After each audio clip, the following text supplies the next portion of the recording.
Breaking now, President Trump just announcing a ceasefire between Israel and Iran that he says he hopes will become permanent. So here's what he said on social media just a short time ago.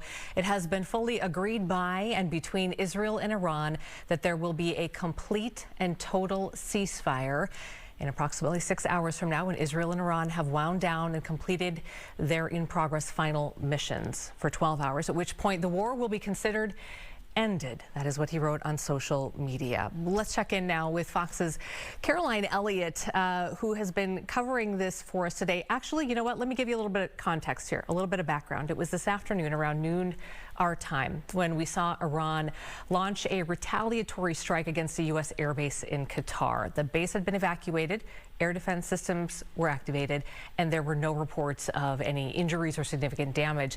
And so if you'll remember, this is now 2 days after U.S. airstrikes crippled Iran's nuclear sites. And so the world has been waiting now to hear, what is President Trump going to do next? So again, he's declared the ceasefire. Let's check in now with Fox's Caroline Elliott. So Caroline, all of this happening here just within the last 30 minutes or so. I know you're probably scrambling to get some information, but last we heard, the president goes into the Situation Room and we're all waiting to hear what his next move is, and then there's this.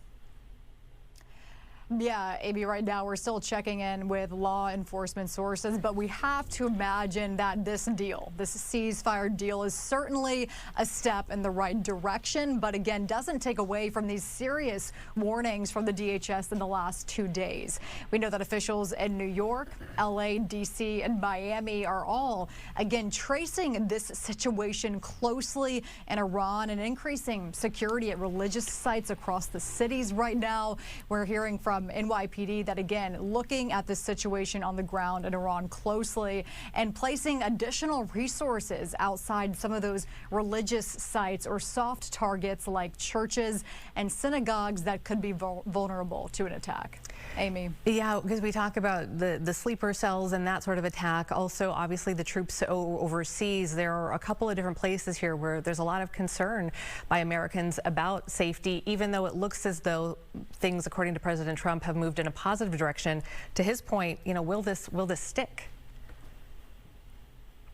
Yeah, only time will tell. Amy, we will tell you, though, in the last couple hours, we did hear from the Department of Homeland Security Secretary Kristi Noem, again, just a couple hours ago. And to your point, she brought up that concern of sleeper cells, saying that's one of the biggest priorities for this administration right now, because, again, we do know that, again, a large number of undocumented migrants came across the border, okay? And the biggest concern for this administration is that there could be people here that they don't know about that, again, have bad intentions and are just waiting on that command. Yeah, Amy.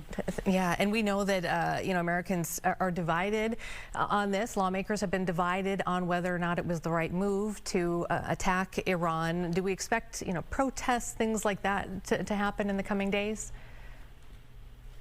Yeah, Amy, we've already started actually seeing some of those protests happen pretty quickly after Trump announced that, again, the U.S. did bomb Iran. So, again, in the last couple days, we saw those protests break out in L.A., D.C., New York, and Chicago. In fact, some of those protests are still ongoing in Chicago right now, and we're hearing that additional protests are planned across the U.S. tomorrow. All Amy. right. Thank you. Caroline Elliott, live for us in New York. Appreciate that.